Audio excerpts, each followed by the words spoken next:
a healthy body, a sound mind, abundance of wealth, and last but not the least, amazing harmonious relationships. These are the four that make up a holistic, well-balanced life. Today, we're looking at the last one, which is harmonious relationships. Give a man everything under the sky, everything that he would probably want in terms of material possessions, best of health, but put him in an island and say, you're going to live here all by yourself. He'll probably enjoy for a few days, for a few weeks, or a few months, but very soon he's going to come back and say, you know what? I need people around me. I need relationships. Because we were not made to live in an island.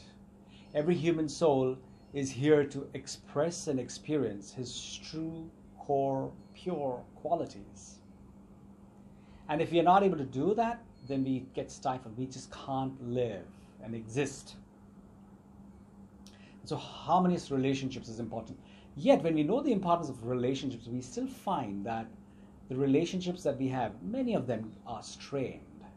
There's jealousy, there's hatred, anger, ego, and things that are going on in relationships which are not very conducive. We don't really like it.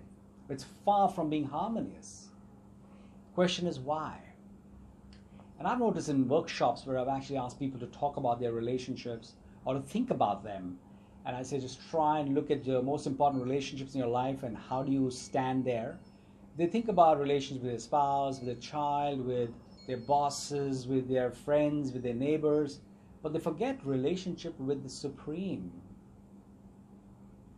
Well, I believe very strongly that if I can forge a good relationship with the Supreme in the right way, I think I'll have a very good method of having good relationship with everybody else. But that relation with the Supreme must be based out of proper understanding. Now, for example, if I have a relation with the Supreme Soul based out of fear, then the relationship that I see at a physical level with everybody else will also be based out of fear.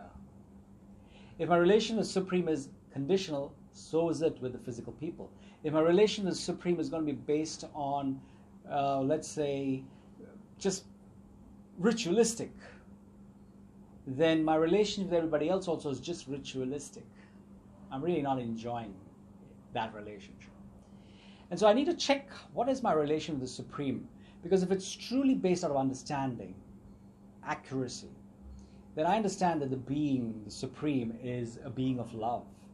And so if I'm able to have that experience of love from him, then my relationship with others at a physical level also is going to have a lot of love.